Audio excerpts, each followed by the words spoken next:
You've probably heard the statistic before. 90% of millionaires in the US have invested in real estate. And one key reason for the success is because of leverage. They made use of other people's money to make more money. Now, if you do use leverage properly, you can definitely grow your wealth at a faster pace. And you might have also heard that leverage can swing both ways. And when you're losing money, leverage would lose you more money, which is correct. But one thing you might not know is that even when your returns are positive, investing with leverage might still be less than investing in cash, and it is happening a lot more these days, especially when borrowing rates are so high.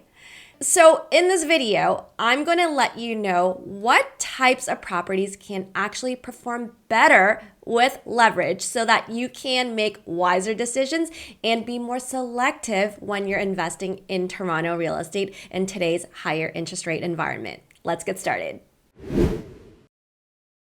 Here is a primer on how leverage works.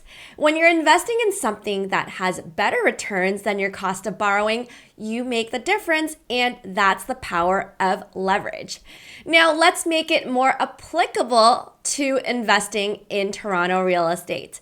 In 2020, a typical Toronto rental property might have generated a net rent yield of 3.5%. Now, this is basically what we call cap rate in the real estate investing world, calculated as your rent minus operating expenses and then divided by your property value.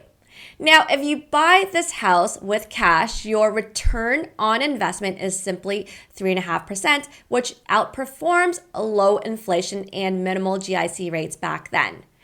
But instead of buying in cash, you can also borrow 80% of the home to make the purchase. Now, interest rates were at 2% then, and so you could have made 1.9% net rents on the purchase price. But remember, you're only putting 20% of your own money into the property. So what this means is that your return on investment ends up being much better than investing in cash at 9.5%. This is a good use of leverage. But like I mentioned before, leverage doesn't always work in your favor. Now, the obvious one happens when your cost of borrowing is more than how much you can make with the investment. And right now, with borrowing rates at 6%, that is 4.8% against the purchase price.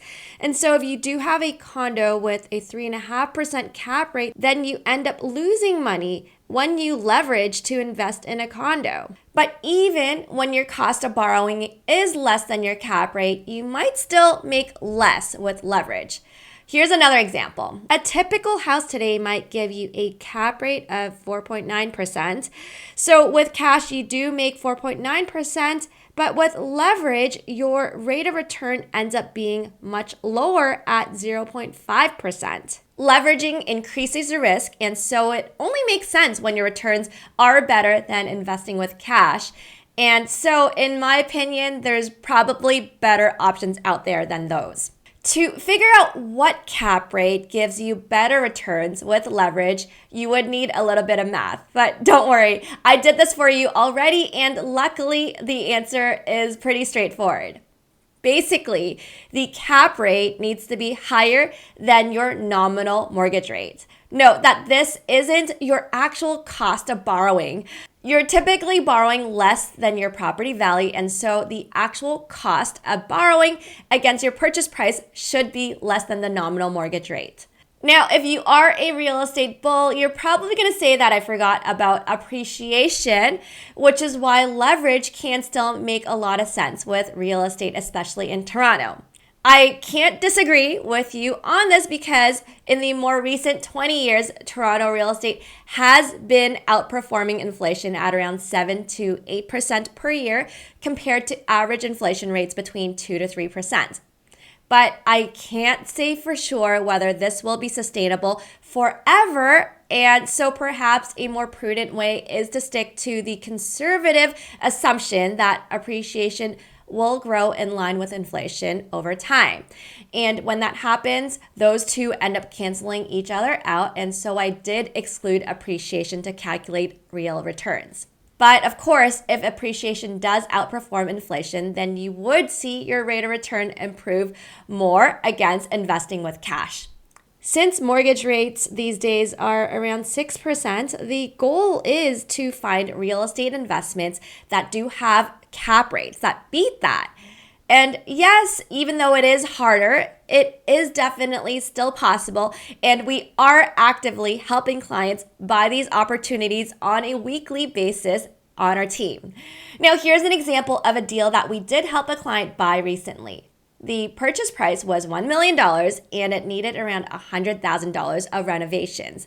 Now, once renovations were done, this property ended up generating an amazing cap rate of 6.5%. So with cash, your rate of return is 6.5%. And with leverage based on a 20% down payment, you end up getting 8.5%.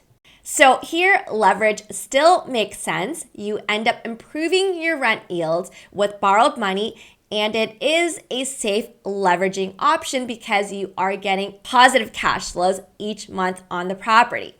The key takeaway is that leverage doesn't always make you more money, and you have to be a lot more careful these days when interest rates are much higher.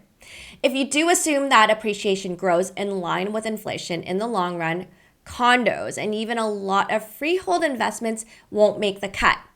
But it is possible in Toronto, and you would most likely be looking at multiplexing and putting in some value add work to make this happen. And we know where these opportunities are.